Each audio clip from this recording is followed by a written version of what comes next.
grounded. He will. It's the Skinny on Sports Podcast with Aaron Elk. I throw balls far. You want good words? Data language. Talk real sports with a real man. Come after me! I'm a man! I'm 40!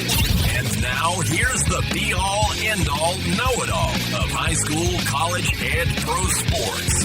Aaron Skinny Elk with the Skinny on Sports. We're talking about practice, man. I'm the MVP. Whoa. I felt like my chair kind of went down a little bit. Oh. So if you hear the loud crashing noises, Run around here and listen. Mute it. If the chair breaks, I won't make the jokes. we are not responsible for words that could fly out of my mouth if the chair breaks and I hurt myself. Oh man. I'm afraid they wouldn't be FCC worthy. That was scary, Jared. It just kind of went down on you. Yeah. It's losing its. Sean did something in here earlier. I know it. I don't think when I got here before you did. They were in the front. They were in the front. I saw. So I don't think they even stepped foot in here. Listen, you didn't Can't get blame here them very for that much one. before I did because your lights on your pickup, automatic lights, hadn't gone off yet. Right? No, when I pulled yeah. in. I was walking. I saw. Yeah. So But point is, they were. I don't think they came in here. So can't blame Sean for the broken chair. Well, we can. He sits in here a bunch.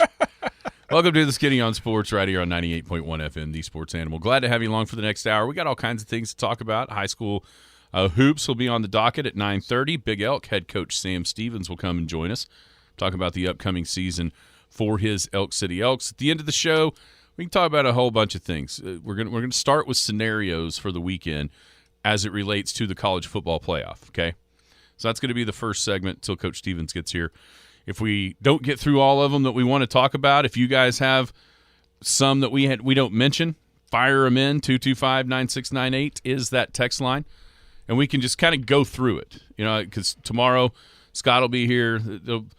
We'll be wanting to talk about who knows what else. Yeah. So let's get that. Who knows what's on his mind? So, that's right. Yeah. We'll at least get that out of the way as far as talking about it, hashing it. And we can rehash it tomorrow because it's a fascinating subject, I think, to what could happen with depending on the results this weekend in the conference championship games. We've also got high school football tonight.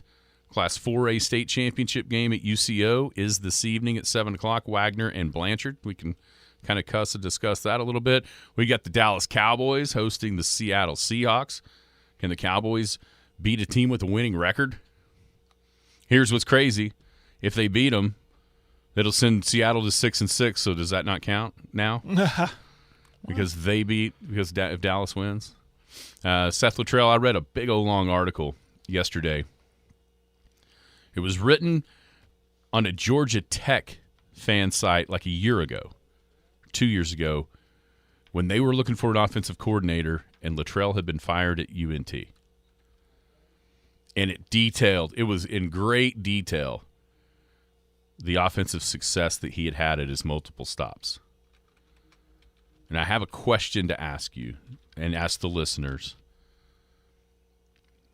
that I think is an intriguing one. Because it doesn't feel like a lot of the Oklahoma fan base is on board with this hire completely. Because it's not splashy. It's not a big name. It goes to my question that we can have later. Okay. All right, 225. Also, before we get going, something's going on tonight that has been, oh my gosh, 6.5 years in the making.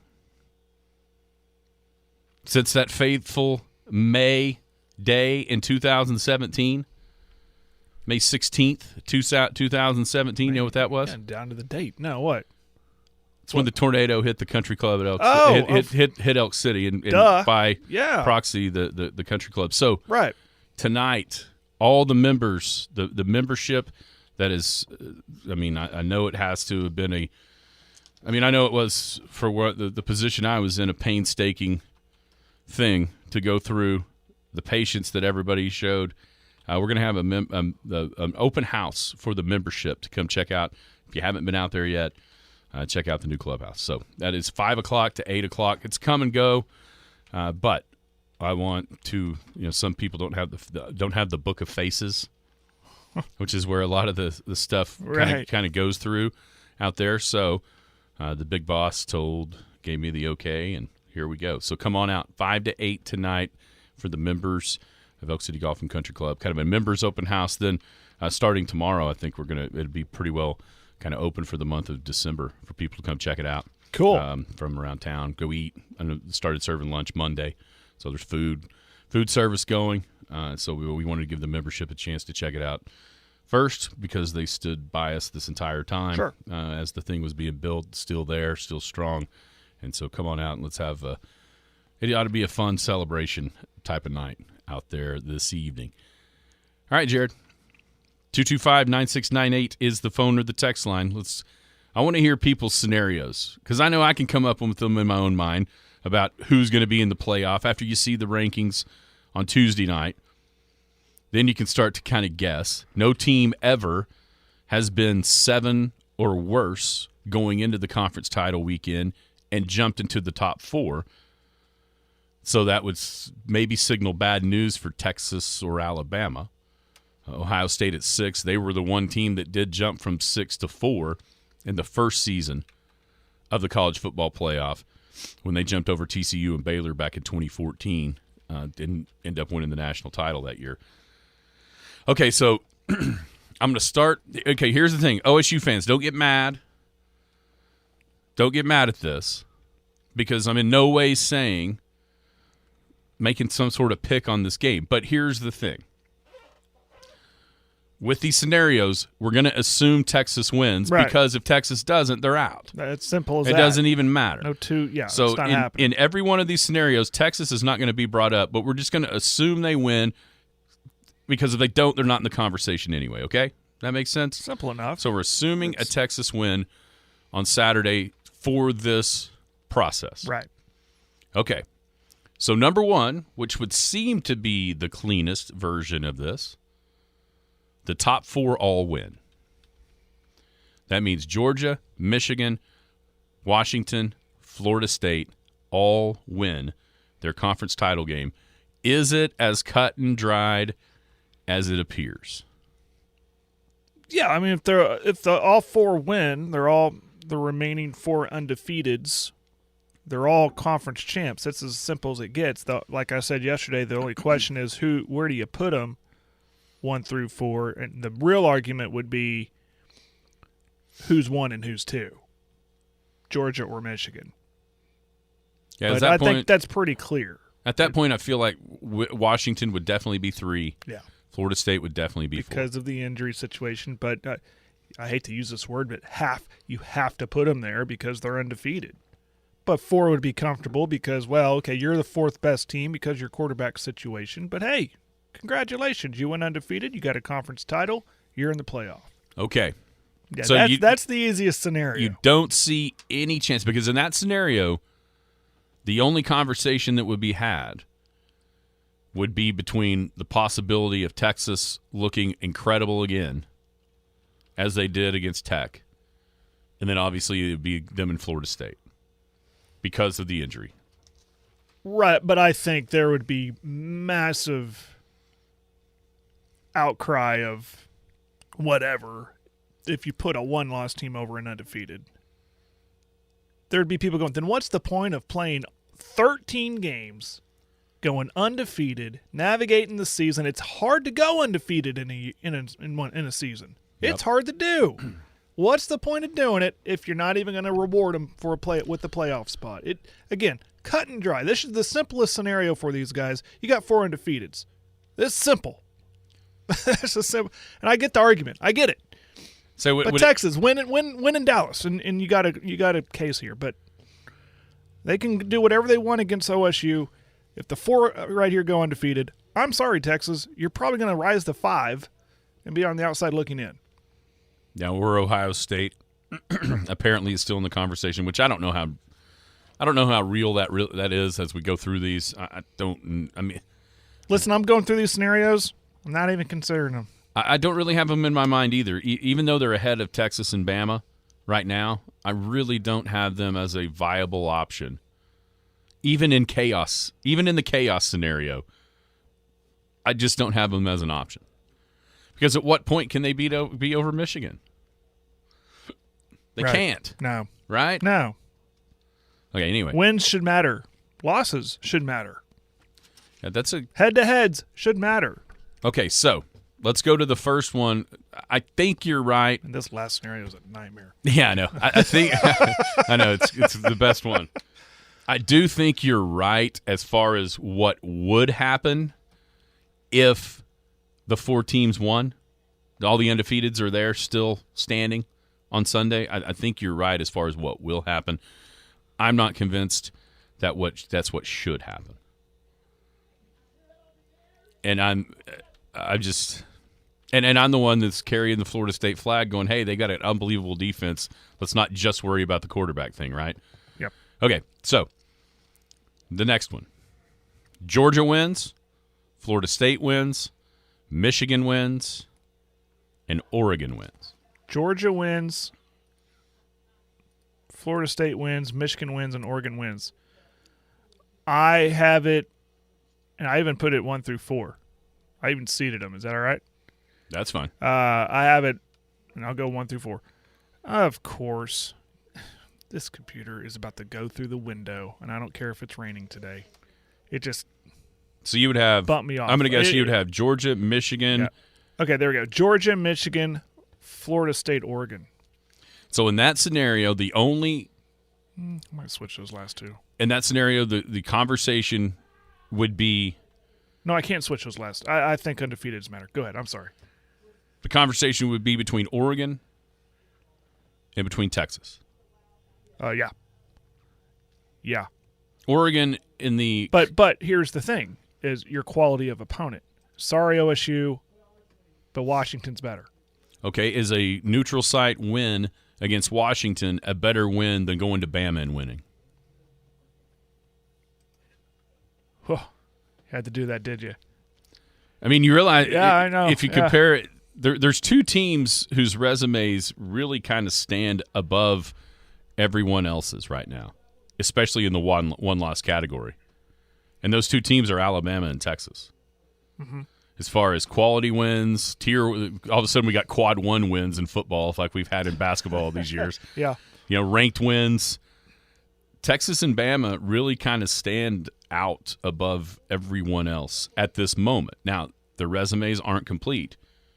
And I think for all the Texas fans that thought it was funny that Oklahoma lost to Kansas or Oklahoma lost Bedlam, right now they're thinking, damn, Yeah, exactly. wish that wouldn't have happened. What did I say after the I think it was after OSU loss? And, all right, let's just tank just to screw Texas. I mean, but right now that's got to be what's happened is those 2 losses. So instead of a 1-loss top 10 team, that you would have a chance to avenge your only loss. I bet Texas was rooting hard for BYU, right? They wanted OU again. Yeah, but not a 2-loss. At the 2-loss, I mean, the cachet of the name is there, but it needed to be the 1-loss, both kind of going, both in the playoff hunt type thing. But it would have been a better quality opponent. Do we have to say it all the time?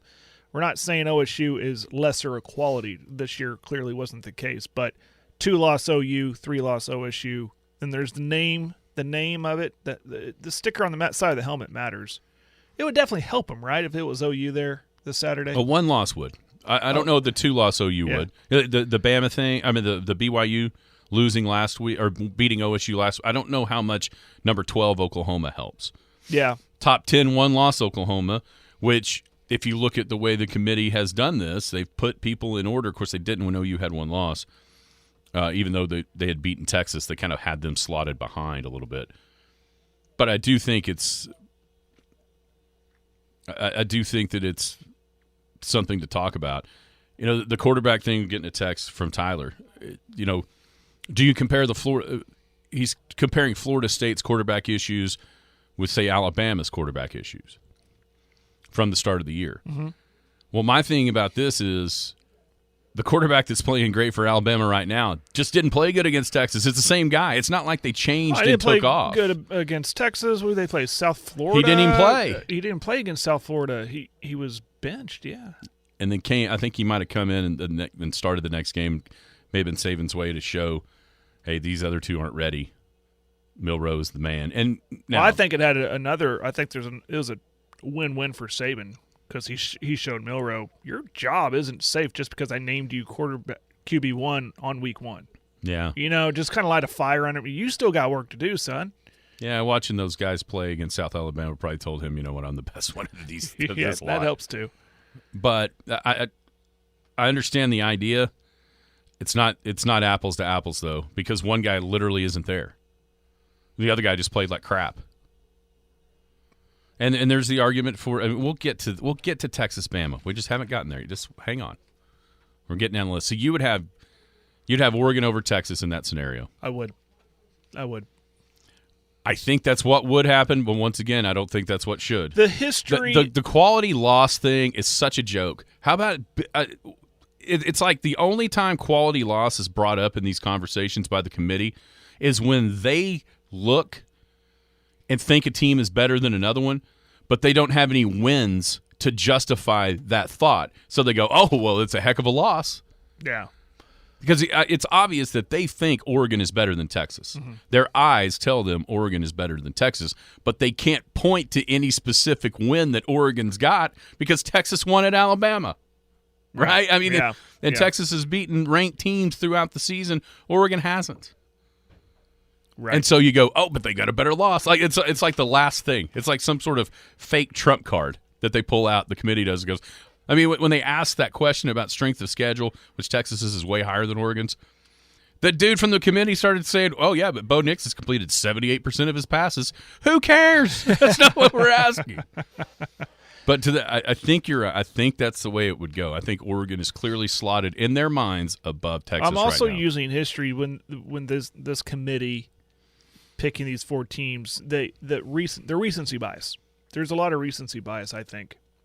So winning a conference title matters. And again, Texas, I know, in this scenario would be conference champs too. But it's just the recent, like, hey, well, they're ranked 5th. They won a conference title. This is the scenario. Put them in. I'm kind of going off of that too. Okay, next scenario. Georgia wins. Michigan wins. Oregon wins. But the difference here is Louisville beats Florida State. See, this is where I think it helps Texas. I mean, they have to be the 4th team, right? Exactly. I got Georgia 1, Michigan 2, Oregon 3, Texas 4. This is the scenario where you might get some Ohio State talk. Yeah, there's going to be a lot of because they would be left there as the Washington. The thing for poor Washington is let's pretend like they lose a 3-point game to Oregon, similar fashion. What makes Oregon's win so much better than Washington's outside of just the calendar? It happened. It happened when it happened. Right. Because if you actually go back and look who Washington's beat, now they haven't beat them as badly. That's the thing about Oregon. They've pretty well rolled people. But Washington's beaten some better teams than Oregon has. Mm-hmm. Oregon got some breaks with the schedule. Yeah, there would be a 3-team discussion for that 4th spot. Washington, Ohio State, and Texas. But I feel like Texas, because Texas has that caveat of hoisting a trophy. That's right, and that would be the major advantage they would have over both Washington and Ohio State is the fact that they were the conference champs. Correct. All right, let's go down the list. We're gonna that's where it's going to start getting way some chaos. More interesting. Yes. Alabama wins, Michigan wins, Florida State wins, and Washington wins. Okay, I got Michigan 1, Washington 2, Florida State 3, and Alabama just played themselves into the playoff from an 8 spot all the way to 4. Okay, so once again, every one of these scenarios, we are assuming Texas wins because if not, they're not in the conversation. Here comes So here we go. Here we go. But SEC. You can't leave an SEC team out. Now that here is the scenario where it's possible. A scenario that nobody thought in their right mind the last decade would ever even be a conversation. But here is where this is a possibility. And that is with the head-to-head with Texas beating Alabama. And here's another question.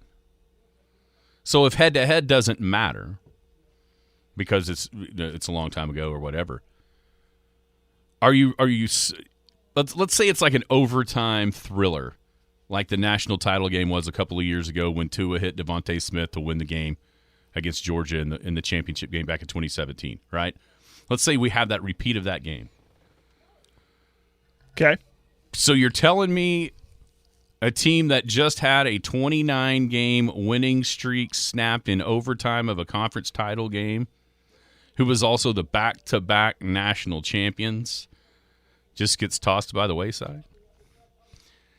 So here's my thing. So the head-to-head with Bama, Georgia matters, but the head-to-head with Bama, Texas doesn't? It should matter. I'm agreeing with you here, but I think it's the SEC component. I mean, college football would break down if an SEC team is not in the playoff, right? It's all the money guys, the money bags would freak out. ESPN would freak out if there was not an SEC team. That's all you're going to hear. Like, as soon as Bama beats Georgia, you're going to start hearing that. And they just played themselves into the playoff. They just won again to put them in the playoff. Now that will be and it's going to be pushed and pushed and pushed and pushed. That will be on CBS, remember. Yeah, that's true. It will not be on ESPN yet. The last CBS game in the SEC. Yeah.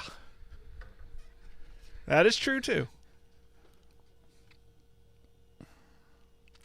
I think that would be an interesting one. What are you telling people if that's the result? You know what you're telling them? Why in the hell is Texas playing Alabama in the non-conference? Exactly. We had this. We've talked about this. Why are you doing it? Why are we even doing it? Yeah. Why are we even doing it? Because you know who's started to wiggle that way, kind of under the radar. The team that plays absolutely nobody, each and every year in the non-conference. Georgia. Not even Georgia. Who did Georgia play this year? They played Georgia. They always play Georgia Tech, which can be what it is. That is what it is. Take a look at Michigan's non-conference. Oh yeah, yep. They've whittled that sucker down to literally a 2-team schedule. Ohio State hadn't caught on yet. They're still playing Notre Dame and games like that. And now with Oklahoma and Texas going in, the SEC staying at 8 conference games, I promise you, OU picks up the phone, Michigan picks up the phone for that game coming up in, 25 or 26, the series, maybe 25 and 26. I think that's right. I'm guessing they both say, yeah, good. Never mind. Let's move on from that. Right. Because it's obvious that number to the right of the dash is all that matters. Oh, sure. When it comes to picking teams for the college football playoff. Now, you say that now, but what about it's going to be huge in the 12-team playoff, right? Because you don't need it. What do you mean? You don't need that non-conference game in the 12-team playoff scenario. Doesn't feel like it. You don't need it. Well, it doesn't feel like you get rewarded for it in 4. No. If that scenario works out. Why would you even need it in the 12-team? That's right. All right, we're going to put this on hold. Coach Sam Stevens is here. We'll talk Big Elk basketball. He snuck in. He kind of scared me. Wow. Pleased to be joined now by the head coach of the Big Elk basketball team. It's head coach Sam Stevens. Sam, how are you today? Good. How are you guys? We're doing well. Before we get going there, I asked Cam this yesterday, and I'm sure you have thoughts as well. What did you think of the offense coordinator hired at OU? I liked it. Keeping it in-house. I've heard, I'm a Twitter guy. I'm on Twitter all the time looking at OU stuff, and a lot of people that like OU football like me, they thought it was a pretty good hire. So I was like, well, Venables, I trust Venables. See what happens with it. See, my thing is this, and that's kind of on the sheet for maybe later, but I'll ask it right now. If this guy came from outside the program, would the hire would this hire be like viewed to a different level than maybe it is right now, just because he was? Depends on who it would be. I mean, if it's Seth. Oh, if it's Seth coming from outside of the program, yeah. Do you think people go, "Oh man, that's a better hire"? I think bringing him back. He's an OU guy, bringing him back, something like that. Yeah. Yes. And it's not just an in-house hire, because a lot of times those aren't flashy anyways. Well, that's what a lot of people. Like I said, I'm on Twitter. They wanted to go out and get a big name and bring him in, and so everyone can kind of, boast and puff our chest, say, "Oh, we went and got so and so." So getting it in-house, I think it'll be good. Back in my 20s, I would have wanted that, the flashy hire. But now I'm like, this is safe. I'm comfortable with it. I like being comfortable, and they're familiar with whatever offenses ran. It keeps the recruits happy. It keeps Jackson Arnold on board. Yes. I'm happy with it. When I saw that, I was like, I'm all for that. Yeah. All right, so Big Elk basketball coming up on tomorrow. Obviously a tough one to start out with the defending state runner-up in Weatherford. But let's talk about your team so far. What have you seen out of your guys? The off-season guys have been there since the start of the year. And then, of course, you start 15th of October when you can actually start practicing. 1st of October. 1st of October. Yeah. So you had those guys in there for about a month. Then all of a sudden the football guys show up a couple of weeks earlier than what we've been accustomed to the last couple of years. So what have you seen out of your guys here as they get ready to go with the basketball season? Well, in our off season this year, and this is not a bad thing, majority of my main players play football. So I really didn't have an off season. I had 2 or 3 guys in there, and they were good. They were listening and working. But the bulk of my team plays football, which is awesome. So when they all came, we've had, 6, 7, 10 practices, something like that. Like you said, we're not used to that. We've been taking it slow, just get a ball in our hands, get our feet going a little bit. And they've been really good. I've been really surprised with their attitude and their effort. So we've been off to a good start. A lot of the guys that we're going to see played pretty key roles at times last year. And everybody getting a year older. To me, Cole has been kind of the returner that has had the most kind of on his shoulders so far. But who are some other guys that have played some? We've seen them, but now are going to be expected to fill a larger roles with the guys that aren't that moved on after last year. Alex Cup would be one. He would earned himself some varsity minutes since he was a sophomore. He would be plugged in there. And he had some good games for us in the last 2 years. But now he's stepped into a starter role as a senior guard. And we've had some talk. I've had talks with him about, like you said, now you got more. You're out there the whole time. We're going to be looking to you to score the ball more. So you're going to have to bear some of that weight, and I think he accepts that, and he's ready for it. Blake Red has another player. He's a senior. He started last year for us. He played a lot of basketball. He steps back into his same role. We just want to get some more offensive production out of him. And then the rest of our guys, were sophomores last year. Colin Church, Logan Webb, DJ Jackson is another one. He got some minutes last year. But those guys are all a year older. They're juniors. They're either in the starting lineup now with that responsibility, or they'll be coming right off the bench and playing heavy minutes for us. You mentioned a lot of guys, and I know we just touched on it, guys that were playing football, and now you got them in the gym. They won a lot of games in football. Do you see that as it transfers over? Like, these guys don't know how to lose. They love to win. Do they bring that winning attitude to you? I always said that, yes. Winning breeds winning. So when you win in a sport and then you go to your next sport, you should have that. Come on, we're winners. Let's go compete at a high level. Let's do things right. And expect to win. So I believe that, yes. The conference that we kind of put together the last 3 years ago, I guess it was. I mean, our schedule was already hard before that. Then you start adding some different teams in there. How hard does that make it, especially as the calendar rolls into July or January, where you're playing, then you got a tournament, then you're playing, and there's just not as much practice time as maybe you need to correct some of those things with the almost impossible schedule that we play. Right. It's definitely a challenge. And I think with having an older team this year, a lot of juniors, and then a couple of those seniors, when we go to in that time period, play a game, we see this, hey, we need to fix this. I think they will understand that. When we go to practice, hey, we've been messing up on XYZ, the next few days we're going to work on that. I think that our guys will understand that and really hone in and understand what we're trying to achieve in those practices. Now, what we can't have is, try to fix XYZ and lose something else over here with ABC and lose focus on that. We just got to keep building and try to put it all together throughout the process of the season. Right out of the gate, got a tough one on Friday or tomorrow night against Weatherford, but we mentioned off air, there's a ton of games in a short amount of time. Do you like that? Yes and no.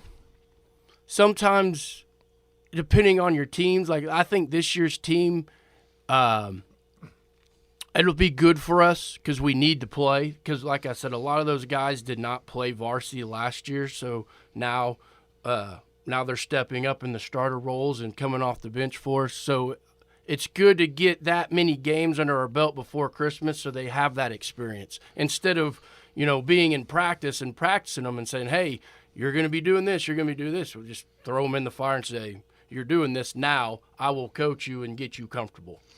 Yeah, and I always think about, small schools start first, and we always talk about the tournament that's gone now, but that 5-county tournament, it always kind of felt like there was 3 different segments of the year. There was like that early, get to the 5-county and see what you've done. Then there's Christmas to get better, and then out of Christmas, and then, of course, the playoffs. So for you guys, with those 8 games before the Christmas break, it seems like that even could be advantageous for what you can do during Christmas to see a bunch of actual play on the in games, and then start to correct those things when you do have the time in those couple weeks off during Christmas. Absolutely. That's exactly how Coach Keys and I approach it. We always tell our guys, before Christmas, that's our preseason. And then we have the season, and then we have playoffs. So we break it down into 3 segments. And having 8 games before Christmas break is going to be really good for us, I think. Get a lot of those guys on the court, playing high level, playing a lot of minutes. And then we get our time over Christmas break watching film, seeing what we need to improve on and what we can fix. So I think it'll be good for us. Go ahead. For those who don't know, what kind of offense do you run? Defense do you run if they're not familiar with the program? And will that change any with personnel that you got coming in this year? I've always liked to run and gun, but we're a bigger team this year. We got some big, strong, athletic guys, so we're going to look to not run as much, kind of slow it down. We got a couple good shooters with Bowie and Cup, run them off screens and stuff. I like to run motion against man and zone. I'm a motion guy, but we still run good sets. And defensively, I'm hard-headed. I'm man-to-man. We're gonna show up and we're gonna guard you. Eventually, every now and then, we switch the zone if our man's getting beat pretty good or something. We kind of change the flow of the game, but I want to guard you man-to-man. Something that's different this year, and I can't wait to see what we forgot to ask Ham this. I had it in my brain and it slipped out, so we'll ask you. The foul counts and the way this works as opposed to the years past. Just without even playing a game yet with it, what are your thoughts on how that could affect how you kind of substitute people here and there, or how you kind of play? Because for those that don't know, instead of just being a half and you get 7 fouls and shoot 3 1-and-1s, and then once you get to 10, it's double bonus. For the whole half, it's by the quarter. So you get 5 fouls each quarter. Once you get to the 5th foul, it's 2 shots for the opponent on every common foul. Doesn't matter if they're shooting or not. How do you anticipate that kind of changing the way the game flows? Well, right off the bat, when we work on our man defense, or since we've got our guys, we've talked about that rule change. So we have fouled a lot in the past, and we've talked about the rule change, and we're kind of focusing on that and just letting them know, like, when we get to 5 fouls, they're going to shoot 2 free throws automatically. No more 1-on-1. So we kind of put a focus on that on our defense. But as far as the flow of the game and how to manage the game, I haven't coached a game yet. We'll see how it goes. Mm-hmm. It will be different knowing, when they get to 5 and they shoot 2, that 1-on-1, that can change a game. A 1-on-1 can. You miss the front end, or you miss one, score, and how the way the game goes. So it's going to be interesting. I'm going to have to adjust coaching as well. We keep looking for that answer. Like, what coaching changes will happen because of this new rule? And I've done 6 games so far in small school, and I think I keep thinking it's on the defensive side. It's how you coach defensively. But I did a game where one team, within 90 seconds of the tip, were already in 4 fouls. And so the other team suddenly became ultra aggressive, got fouled, and got to the free throw line a lot. I mean, is that an approach offensively? Maybe you'd look up, it's like, oh, they got 4 fouls, we got 9. We could be really aggressive right here and get that 5th foul. Yes, absolutely. We want to be aggressive to the rim offensively anyways, but yeah, that's definitely comes into play. You look up there and see the foul count, and you're thinking, hey, let's go at them. let's go get them in foul trouble. We'll go shoot free throws. As a player, as an old player, do you like it? Because you mentioned the 1-and-1. That was a strategy that could be used to come back at the end of games because the pressure is so much on the opponent to make – everybody knows you got to make that first one to even get the second one. And how many times did you see – Oh, it happens a lot. A lot of times where it missed the front end of 2 of the 3 1-and-1s. The other team goes down, scores, bam, all of a sudden, a 5-point game is tied. I know. That's the part that I don't mind the way that they did, if you want to do it by the quarter. I just kind of wish it was 1-and-1 instead of the automatic double bonus. I wish they would have left the 1-and-1 still in there just for that aspect. But the 2-shot foul, that's gonna be weird. That's gonna be different. Yeah, just not even see a 1-and-1. It's gonna be it's gonna be pretty wild to me. Talk about some young guys. I've seen a bunch of them play some JV that will now get into some varsity minutes, especially here early on. Talk about a couple of those guys that maybe we haven't seen under the bright lights on a Tuesday or a Friday that we will see this year, especially in the beginning of the season. Well, one of them is Colin Church. Big, strong, athletic kid, can shoot, can drive, can post. We're going to use him in different areas, on the block, on the wing. He can guard posts. He can guard guards. So I'm excited about him and what he brings to our team. A couple other guys that are sophomores now, Jeremiah Jackson, could bring some good things to our team. Evan Putnam is quick guard, and Tucker Garza, he didn't get a play last year because of his knee injury, and he's been out, and he's explosive. He is strong, and he's explosive, and he can change a game with rebounding and defense and just getting to the rim.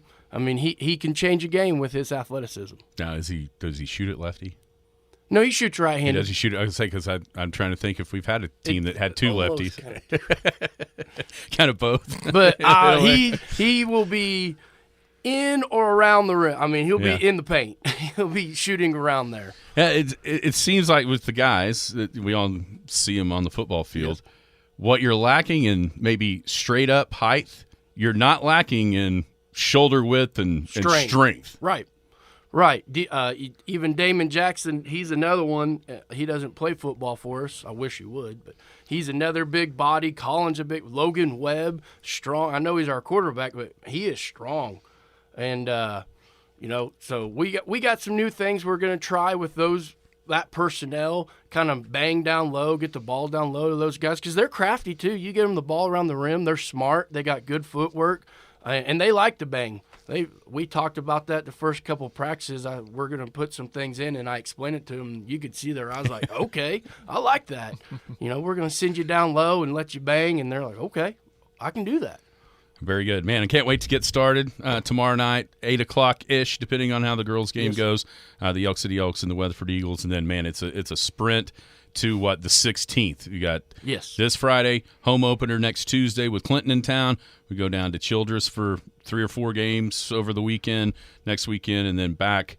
Let's see, Woodward is Saturday. Somebody's here Friday. Tuttle's here Friday. And then at Woodward on Saturday the 16th, and then a whole bunch of practice time after that. A bunch of practice time. Coach Stevens. I hated Christmas break practice because you ate a lot during Christmas break, and, man, the coaches make you run. A lot of times that's when the trash cans would show up. There are some trash cans out there. There are some trash cans. Last thing. A couple weeks ago, you and I got to play golf together. Was that the coldest day you've ever played golf? Yes. Hands down, yes. It was cold. I would have given up. It was cold. I would have given up. We did not give up. We played pretty good, We played pretty good. Really? For the conditions. Oh, yeah.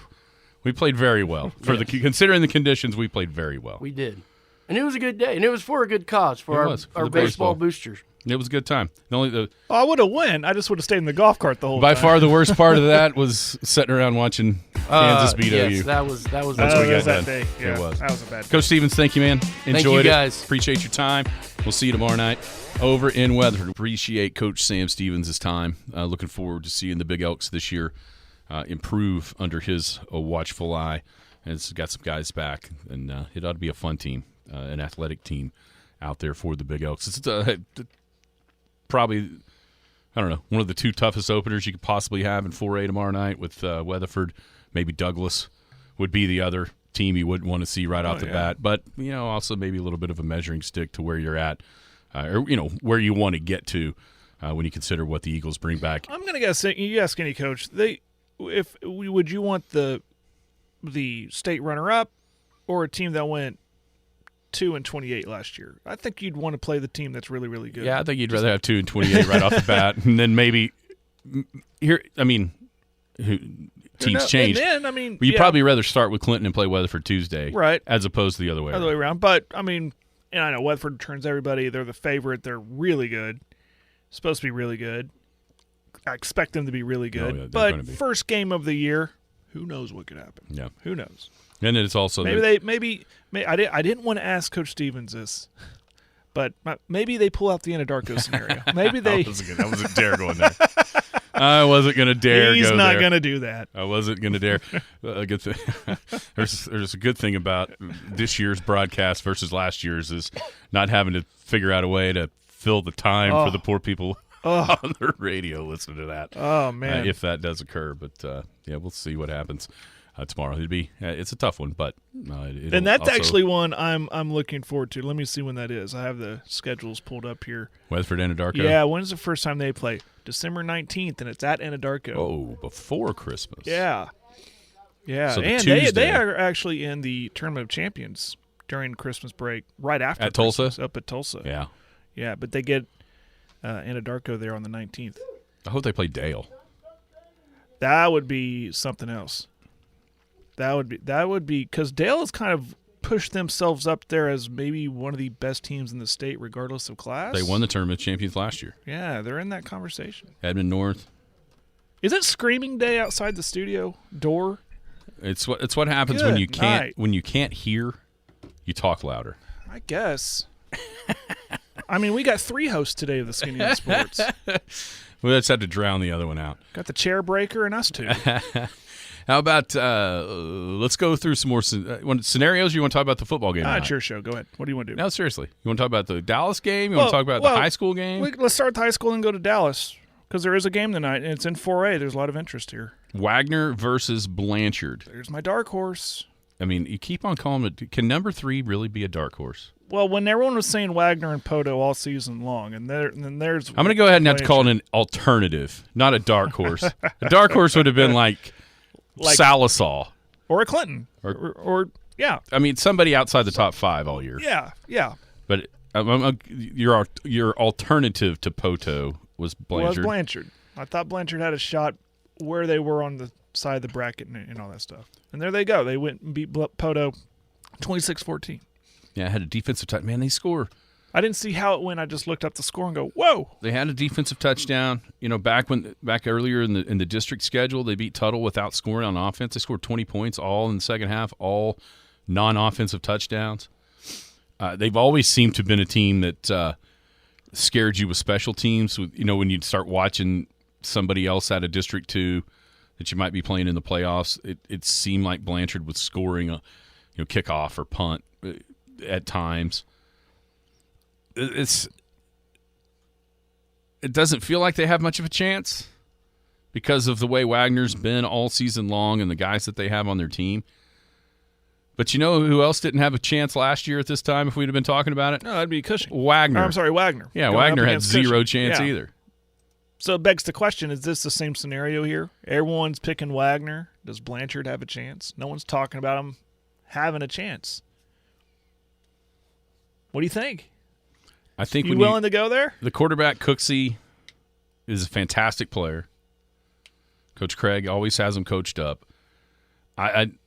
No, I'm not going to pick Blanchard to beat Wagner. Now, the one guy that has seen him says they're far from a dark horse, Blanchard, which I can believe it. I want to know his. He texted in. I want to know, who does he think? I wonder if he's seen Wagner. Here's the thing about I can tell you from Blanchard, watching them play watching that Newcastle game with them, and then also on the basketball floor, they're big. I'm telling you, they're big up front. Then I know, Shield Knight's going to OU, the junior from Wagner, defensive end guy, kind of tight end receiver. He's obviously a big guy too. But I know Blanchard's big up front. They throw it around. Cooksey has been the quarterback. He's a good quarterback. But so is Blanchard's Cale Charbonneau. I think Wagner wins. Are you going to pull the Blanchard trigger? No, but I think Wagner wins in similar fashion the way they won last year, by like 3. I think it's going to be a low-scoring, tight one. Maybe last team who has the football wins. That would be exciting. I give Blanchard a lot of credit. And I think 4A2 is the best district. That was the best district this year. I'm starting to believe that. And interesting. Looking at Wagner's results is kind of giving me pause. Because only one district had multiple semifinalists, and that was District 4. Mm-hmm. But both got beat in the semifinals with Poto and Ada.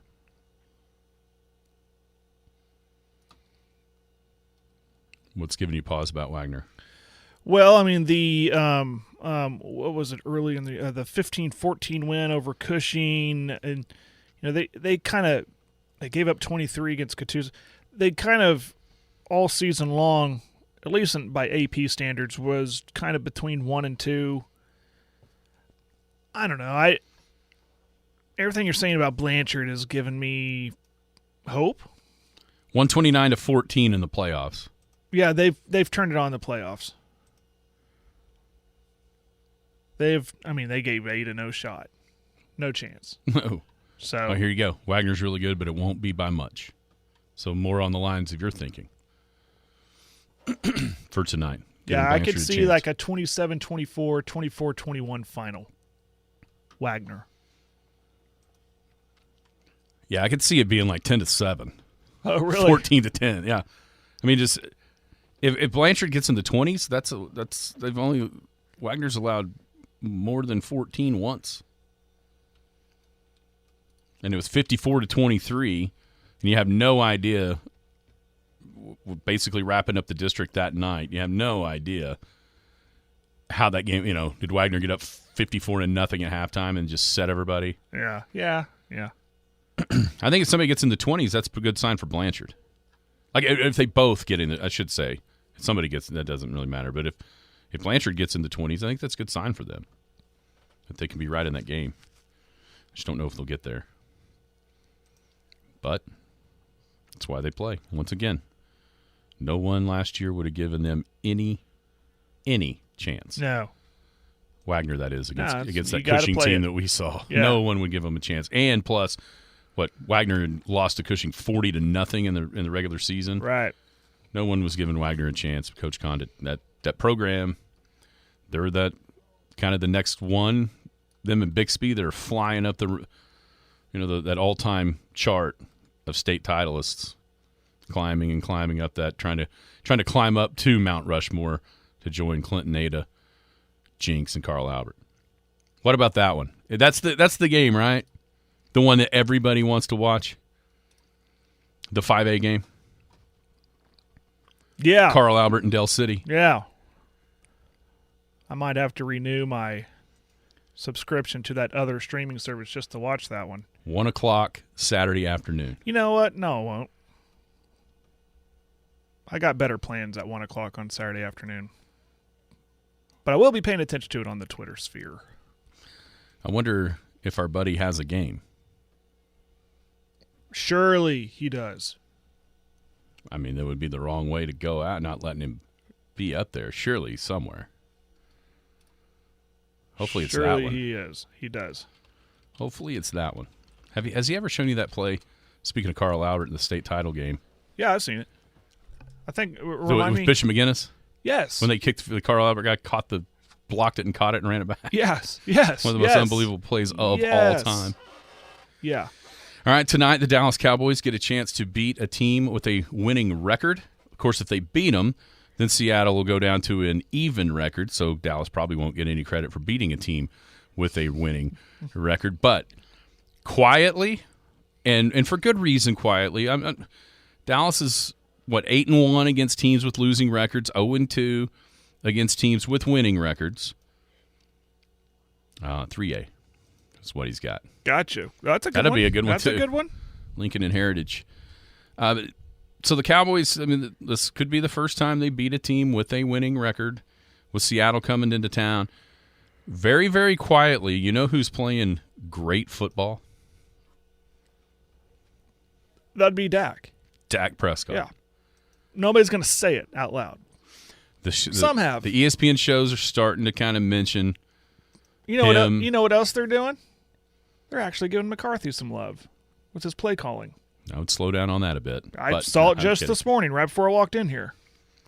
So Dak completing 70%, thrown for almost 3,000 yards so far through 11 games, 23 touchdowns, only 6 interceptions, which, 3 of those came against San Francisco? You know, that's the game, really and truly, is the outlier of Dallas' season. The one outlier is that game. Yes, they played terrible and lost to Arizona. They played really well and probably, you could say, should have beaten Philly on the road. The other game that they've played against a team with a winning record. But that demolition that San Francisco put on them was just totally – it's been the out-of-character one, right? Yeah. Yeah, you see games where nothing works, right? Nothing works. But they played bad. I mean, I'm not trying to sugarcoat a loss, but they did play really bad. But some of that is just every play. I mean, it got to the point for me, I'm watching, like, I expected bad things to happen every single play on both sides of the football, and that's what happened. They couldn't move it. They couldn't stop it. Nothing worked. Nothing worked. And that was almost an anomaly. But San Francisco was a really good team. They still are. I don't think they're that much better. I think they're better than Dallas. I don't think they're that much better than Dallas. I think they're just a nightmare matchup for Dallas. What they're good at, especially offensively, Dallas is their weakness on defense. Yeah. And then the other way around, what San Francisco, the spots that they're really good can mess up Dallas's offense. And yeah, I mean, I get it. Dallas has been rolling through a bunch of terrible teams. Which they should. Yeah. They should be rolling through them, and they are. They're playing that role. They're doing it right. Back to McCarthy. I saw this described, his play calling. I might have heard it right here in this room. Whereas him taking over the play calling duties, he's doing this natural what am I trying to say? He's not calling playoff games in the middle of the season. Does that make sense? He's kind of building towards that because it's a long season. And it made total sense to me with the way – I can't describe it word for word exactly how it was said. It was on one of the national shows in here. But it made a lot of sense when I heard it. It's not like when Kellen Moore was calling the game, going for the long, 30-yard gains every play. It was a natural build-up, looking what the defense gave you. And then, like last week was a perfect example where they ran like a rollout play, and then like 5 plays later, and I will give credit to SportsCenter because they pointed this out, 5 plays later, they did that same rollout. He throws it across the field wide open. Who was that? Who caught it and went in? Building this off of this off of this. Yeah. And it helps when CeeDee Lamb has emerged as the best wide receiver in the league right now. Dak's playing very good, taking care of the football. Let's see if he can make some of those better crucial decisions when they matter, say in playoff games. Or down the stretch. Down the stretch when Philly comes to town. Here's the deal. Their schedule, a win tonight would be humongous because that would put them 3 games ahead of any other wildcard team in the loss column. They would be 9-3, drop Seattle to 6-6. Minnesota's already 6-6, Green Bay 5-6, the Rams 5-6, the Saints 5-6, and Atlanta 5-6 because one of those is going to win the division. So a 3-game lead in the loss column with like 5 games left in the regular season, you almost essentially wrap up a playoff spot. Almost. The percentages out there like over 88%. Right. I mean, but here's the thing about their schedule. They've gone through a lull here where, maybe some of the teams aren't as good as we thought, and that's not their fault.